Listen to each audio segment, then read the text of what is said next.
ಇವತ್ತು D K Shivakumar ಅವ್ರನ್ನ ರಾಜಕೀಯವಾಗಿ ಹಣಿಯೋದಕ್ಕೆ ಸಾಧ್ಯ ಆಗದಲ್ಲೇ ಇರ್ತಕ್ಕಂಥ ಬಿ ಜೆ ಪಿರವರು ಇಂತಹ ಕತೆಗಳನ್ನ ಎಣೆಯೋದ್ರ ಮುಖಾಂತರ ಅವನ್ನ ಕಟ್ಟಾಕೋಂಥ ಪ್ರಯತ್ನವನ್ನು ಮಾಡಿದ್ರು, ಅದರಲ್ಲಿ ವಿಫಲ ಆಗಿದ್ದಾರೆ.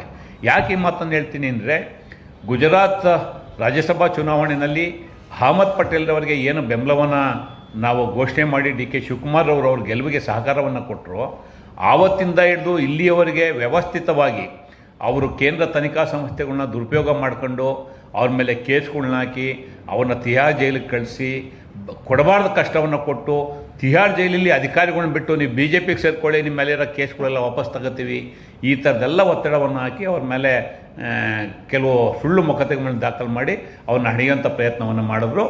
ಅದರ ಮುಂದುವರೆದ ಭಾಗ ಮೊನ್ನೆ ದೆಹಲಿ ಖಾಸಗಿ ಚಾನಲ್ ಕೊಟ್ಟಂಥ ಸಂದರ್ಶನದ ತುಣುಕನ್ನು ಇಟ್ಕೊಂಡು ಅವ್ರು ಮಾಡಿರ್ತಕ್ಕಂಥ ಪ್ರಯತ್ನ.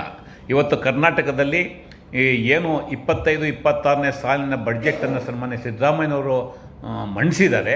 ಆ ಬಜೆಟಲ್ಲಿ ಏನು ಪ್ರವರ್ಗಗಳು 2A ಇರ್ಬೋದು, 2B ಇರ್ಬೋದು, ಪ್ರವರ್ಗ 1 ಇರ್ಬೋದು, ಅಥವಾ SC ಇರ್ಬೋದು, ಅಥವಾ ST ಇರ್ಬೋದು, ಇವೆಲ್ಲ ವರ್ಗಗಳಿಗೆ ಗುತ್ತಿಗೆಗಳಲ್ಲಿ ನಾವು ಕಾಂಟ್ರಾಕ್ಟನ್ನು ಮೀಸಲಿಡ್ತೇವೆ ಅನ್ನೋ ಮಾತನ್ನು ಘೋಷಣೆಯನ್ನು ಮಾಡಿದ್ದಾರೆ. ಅದಕ್ಕೆ ಸಂಬಂಧಪಟ್ಟಂತೆ ಸಂದರ್ಶನದಲ್ಲಿ ಒಂದು ಪ್ರಶ್ನೆಯನ್ನು ಕೇಳ್ತಾರೆ, ಅದಕ್ಕೆ ಸಮಂಜಸವಾದ ಉತ್ತರವನ್ನು ಸನ್ಮಾನ್ಯ ಅಧ್ಯಕ್ಷರು ಕೊಟ್ಟಿದ್ದಾರೆ. ಅದನ್ನು ತಿರ್ಚಿ ಸಂವಿಧಾನವನ್ನು ಬದಲಾವಣೆ ಮಾಡ್ತೀವಿ ಅಂತ ಹೇಳ್ಬಿಟ್ರು. ಅಂದರೆ ಅವರ ಬ್ಲಡ್ಡಲ್ಲಿ ಬಿ ಜೆ ಪಿಗೆ ಇರ್ತಕ್ಕಂಥದ್ದು ಈ ದೇಶದ ಸಂವಿಧಾನವನ್ನು ಮೂಲಭೂತವಾಗಿ ಬದಲಾವಣೆ ಮಾಡಬೇಕಂತೇಳಿ ಅವರ ಬಿ ಜೆ ಪಿ ಸಿದ್ಧಾಂತನೂ ಅದೇ ಇದೆ, RSS ಸಿದ್ಧಾಂತನೂ ಅದೇ ಇದೆ, ಮತ್ತು ಸಂಘ ಪರಿವಾರಕ್ಕೆ ಸಂಬಂಧಪಟ್ಟಂಥ ಎಲ್ಲ ಶಾಖೆಗಳ ಸಿದ್ಧಾಂತನೂ ಅದೇ ಇದೆ. ಅವ್ರಿಗಿರ್ತಕ್ಕಂಥದ್ದು ಸಾಮಾಜಿಕ ನ್ಯಾಯಕ್ಕೆ ವಿರುದ್ಧ ಇದ್ದಾರೆ, ಆರ್ಥಿಕ ಸಮಾನತೆಗೆ ವಿರುದ್ಧ ಇದ್ದಾರೆ, ಇವತ್ತು ತ್ರಿವರ್ಣ ಧ್ವಜಕ್ಕೆ ವಿರುದ್ಧ ಇದ್ದಾರೆ, ಸಂವಿಧಾನಕ್ಕೆ ವಿರುದ್ಧ ಇದ್ದಾರೆ, ಮತ್ತು ಭಾಳ ವಿಶೇಷವಾಗಿ ಮೀಸಲಾತಿಗೂ ಸಹ ಅವ್ರ ವಿರುದ್ಧ ಇರ್ತಕ್ಕಂಥ ಮನಸ್ಥಿತಿಯನ್ನು ಇಟ್ಕೊಂಡಿದ್ದಾರೆ. ಇವೆಲ್ಲವನ್ನು ಅವ್ರು ಇಟ್ಕೊಂಡು ಡಿ ಕೆ ಶಿವಕುಮಾರ್ ಮೇಲೆ ಕಟ್ಟುಕತೆಯನ್ನು ಅಥವಾ ಒಂದು ಕಪೋಕಲ್ಪಿತ ಕಥೆಯನ್ನು ಎಣೆಯುವಂಥ ಪ್ರಯತ್ನವನ್ನು ವ್ಯವಸ್ಥಿತವಾಗಿ ಅವ್ರು ಮಾಡಿದ್ದಾರೆ. ಇದನ್ನು ಪ್ರದೇಶ ಕಾಂಗ್ರೆಸ್ ಪಕ್ಷ ಖಂಡನೆ ಮಾಡುತ್ತೆ.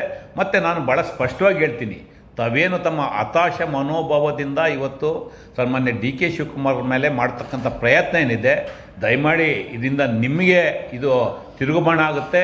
ಇಂತಹ ವ್ಯರ್ಥ ಪ್ರಯತ್ನವನ್ನು ಮಾಡೋದು ಬಿಟ್ಟು ನೇರ ರಾಜಕಾರಣ ಮಾಡಿ ನಿಮಗೆ ಕರ್ನಾಟಕದಲ್ಲಿ ಡಿ ಕೆ ಶಿವಕುಮಾರ್ ಅವರು, ಸನ್ಮಾನ್ಯ ಸಿದ್ದರಾಮಯ್ಯನವರು ಅವರ ಪರಿಶ್ರಮದ ಮೂಲಕ ಪಕ್ಷವನ್ನು ಕಟ್ಟುವಂಥದ್ದು ಮತ್ತು ಪಕ್ಷವನ್ನು ಅಧಿಕಾರ ತರುವಂಥ ಪ್ರಯತ್ನವನ್ನು ಮಾಡಿದ್ದಾರೆ. ಇದನ್ನು ನೇರವಾಗಿ ಎದುರಿಸೋದಕ್ಕೆ ಸಾಧ್ಯ ಆಗದಲ್ಲಿರ್ತಕ್ಕಂಥ ಬಿ ಜೆ ಪಿ ಮತ್ತು ಇದರಲ್ಲಿ ವೈಫಲ್ಯವನ್ನು ಕಂಡಿರ್ತಕ್ಕಂಥ ಬಿ ಜೆ ಪಿ ಇವತ್ತು ಇಂತಹ ಒಂದು ಹತಾಶ ಮನೋಸ್ಥಿತಿಯಿಂದ ಇಟ್ಕೊಂಡು ಮಾಡೋದು ಕೊಟ್ಟಿದ್ದಾರೆ. ಭಾಳ ಸ್ಪಷ್ಟವಾಗಿ ಇನ್ನೂ ಒಂದು ನಾನು ಮಾತನ್ನು ಹೇಳೋದಕ್ಕೆ ಇಷ್ಟಪಡ್ತೇನೆ. ಇವತ್ತು ಇಡೀ ದೇಶದಲ್ಲಿ ಭಾಳ ಪ್ರಮುಖವಾಗಿ ಚರ್ಚೆ ಆಗ್ತಾ ಇರ್ತಕ್ಕಂಥದ್ದು, ಕೇಂದ್ರದ ಬಿ ಜೆ ಪಿ ಸರ್ಕಾರ ನ್ಯಾಯಾಂಗದಲ್ಲೂ ಸಹ ಹಸ್ತಕ್ಷೇಪವನ್ನು ಮಾಡ್ತಾ ಇದ್ದಾರೆ. ಅಂದರೆ ನಾವು ಸಂವಿಧಾನವನ್ನು ರಚನೆ ಮಾಡುವಂಥ ಸಂದರ್ಭದಲ್ಲಿ ಪ್ರಜಾಪ್ರಭುತ್ವದ ಮೂಲಭೂತ ಆಶಯಗಳನ್ನ ರಕ್ಷಣೆ ಮಾಡಬೇಕು ಅನ್ನೋ ಕಾರಣಕ್ಕೋಸ್ಕರ ಸ್ವತಂತ್ರವಾದಂಥ ನ್ಯಾಯಾಂಗ ವ್ಯವಸ್ಥೆಯನ್ನು ಕೊಟ್ಟಿದ್ದೇವೆ. ಇವತ್ತು ಸ್ವತಂತ್ರ ನ್ಯಾಯಾಂಗ ವ್ಯವಸ್ಥೆಯಲ್ಲಿ ಹಸ್ತಕ್ಷೇಪವನ್ನು ಪ್ರತ್ಯಕ್ಷವಾಗಿ ಮಾಡ್ತಿದ್ದಾರೋ ಪರೋಕ್ಷವಾಗಿ ಮಾಡ್ತಿದ್ದಾರೋ ಮಾಡುವಂಥ ಪ್ರಯತ್ನ ಆಗ್ತಾಯಿದೆ ಅಂತೇಳಿ ಸಾರ್ವಜನಿಕ ವಲಯದಲ್ಲಿ ಚರ್ಚೆ ಆಗ್ತಾಯಿದೆ. ಇವತ್ತು ದೆಹಲಿನಲ್ಲಿ ಒಬ್ಬ ನ್ಯಾಯಾಧೀಶರ ಮನೆಯಲ್ಲಿ ಕಂತೆ ನೋಟುಗಳು ಪತ್ತೆಯಾಗಿದೆ, ನೋಟುಗಳಿಗೆ ಬೆಂಕಿ ಇಟ್ಟಿರೋಂಥ ಪ್ರಕರಣ ಪತ್ತೆಯಾಗಿದೆ. ಈ ಸಂಬಂಧ ಅವ್ರ ಹಿಂದೆ ಕೊಟ್ಟಿರ್ತಕ್ಕಂಥ ತೀರ್ಪುಗಳು ಅದು ಕೇಂದ್ರ ಸರ್ಕಾರದ ಪ್ರಭಾವದ ಮೇಲೆ ತೀರ್ಪನ್ನು ಕೊಟ್ಟಿರ್ಬೋದು ಅಂತೇಳಿ ಇವತ್ತು ಚರ್ಚೆ ಆಗ್ತಾಯಿದೆ. ಇವೆಲ್ಲದರ ನಡುವೆ ಪಾರ್ಲಿಮೆಂಟ್ ನಡೀತಾ ಇದೆ. ಆ ಇಶ್ಯೂನ ಡೈವರ್ಟ್ ಮಾಡಬೇಕು ಅಥವಾ ಅದನ್ನು ಬೇರೆ ಕಡೆ ಗಮನ ತಗೊಂಡು ಹೋಗಬೇಕು ಅನ್ನೋ ಒಂದು ಉದ್ದೇಶವನ್ನು ಇಟ್ಕೊಂಡು ಡಿ ಕೆ ಶಿವಕುಮಾರ್ ಅವರ ಪ್ರಕರಣವನ್ನು ತರುವಂಥ ಪ್ರಯತ್ನವನ್ನು ಭಾರತೀಯ ಜನತಾ ಪಕ್ಷದ ನಾಯಕರು ಮಾಡಿದ್ದಾರೆ. ಬಹುತೇಕ ಇಂತಹ ಅನೇಕ ಪ್ರಯತ್ನಗಳು ಹಿಂದೆ ಅವರು ಮಾಡಿ ವೈಫಲ್ಯವನ್ನು ಕೊಂಡಿದ್ದಾರೆ. ಕರ್ನಾಟಕದಲ್ಲೂ ಸಹ ಇಂಥ ಪ್ರಯೋಗಗಳನ್ನ ಮಾಡೋದಕ್ಕೋಗಿ ಜನ ತಿರಸ್ಕಾರ ಮಾಡಿದ್ದಾರೆ. ಅದನ್ನು ಮುಂದುವರೆದ ಭಾಗವಾಗಿ ಇವತ್ತು ದೆಹಲಿನಲ್ಲಿ ನಡೆದಂಥ ಒಬ್ಬ ನ್ಯಾಯಾಧೀಶರ ಮನೆಯ ಘಟನೆಯನ್ನು ವಿಚಾರಕ್ಕೆ ಸಂಬಂಧಪಟ್ಟಂತೆ ಜನರ ಗಮನವನ್ನು ಬೇರೆ ಕಡೆ ಸೆಳಿಬೇಕು ಅನ್ನೋ ಉದ್ದೇಶದಿಂದ ಡಿ ಕೆ ಶಿವಕುಮಾರ್ ಅವರ ಸಂದರ್ಶನದ ಭಾಗವನ್ನು ತಗೊಂಡು ಒಂದು ವಿವಾದವನ್ನು ಸೃಷ್ಟಿ ಮಾಡುವಂಥ ಪ್ರಯತ್ನವನ್ನು ಮಾಡಿದ್ದಾರೆ. ಸನ್ಮಾನ್ಯ ಡಿ ಕೆ ಶಿವಕುಮಾರ್ ಅವ್ರಿಗಾಗಲಿ, ಕಾಂಗ್ರೆಸ್ ಪಕ್ಷಕ್ಕೆ ಆಗಲಿ, ಕಾಂಗ್ರೆಸ್ ನಾಯಕರಿಗೆ ಆಗಲಿ ಯಾವತ್ತೂ ಸಹ ಸಂವಿಧಾನದ ಆಶಯಗಳನ್ನ ಬದಲಾವಣೆ ಮಾಡುವಂಥ ಉದ್ದೇಶ ಇಲ್ಲ. ಅದು ನಮ್ಮ ಪಕ್ಷದ ನಿಲುವು ಸಹ ಅಲ್ಲ. ನಾವು ಇಂತಹ ಪಾಠಗಳನ್ನ ಬಿ ಜೆ ಪಿಯಿಂದ ಸಂಘ ಪರಿವಾರದಿಂದ ಹೇಳಿಸ್ಕೊಳ್ಳುವಂಥ ಅನಿವಾರ್ಯತೆ ಬಂದಿಲ್ಲ. ಅವರ ನೈತಿಕತೆಯೂ ಸಹ ಅವ್ರಿಗಿಲ್ಲ. ಸಂವಿಧಾನದ ಬಗ್ಗೆ ಮಾತಾಡುವಂಥ ನೈತಿಕತೆಯನ್ನು ಸಂಘ ಪರಿವಾರದ ನಾಯಕರಾಗಲಿ ಬಿ ಜೆ ಪಿ ನಾಯಕರಾಗಲಿ ಉಳಿಸ್ಕೊಂಡಿಲ್ಲ ಅನ್ನೋ ಮಾತನ್ನು ಹೇಳ್ತಾ ಬಹುತೇಕ ಕರ್ನಾಟಕದ ಅನೇಕ ಬಿ ಜೆ ಪಿ ನಾಯಕರು, ಶೋಭಾ ಕರಂದ್ಲಾಜೆರವರು ಇರ್ಬೋದು, ಪ್ರಹ್ಲಾದ್ ಜೋಶಿರವರು ಇರ್ಬೋದು, ಬಸವರಾಜ ಬೊಮ್ಮಾಯಿ ಇರ್ಬೋದು, ಈ ಥರದ ಅನೇಕ ನಾಯಕರು ಬಹುತೇಕ ಕೇಂದ್ರ ಸರ್ಕಾರದ ತಾಳಕ್ಕೆ ಕುಣಿಯೋ ರೀತಿಯಲ್ಲಿ ಅವರು ಸಹ ನಿನ್ನೆ ಮೊನ್ನೆ ದೆಹಲಿಯಲ್ಲಿ ಹೇಳಿಕೆಗಳನ್ನು ಕೊಟ್ಟಿದ್ದಾರೆ ಡಿ ಕೆ ಶಿವಕುಮಾರ್ ಅವರ ವಿರುದ್ಧ.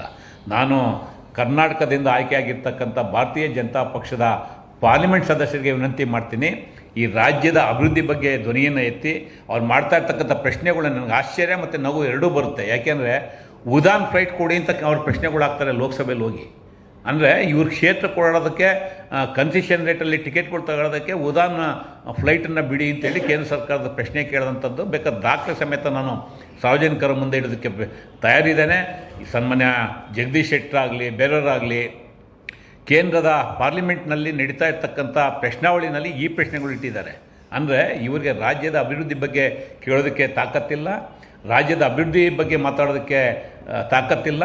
ಇವತ್ತು ಕೇಂದ್ರದ ನಾಯಕರನ್ನ ಮೆಚ್ಚೋ ಒಂದು ಹಿನ್ನೆಲೆಯಲ್ಲಿ ಡಿ ಕೆ ಶಿವಕುಮಾರ್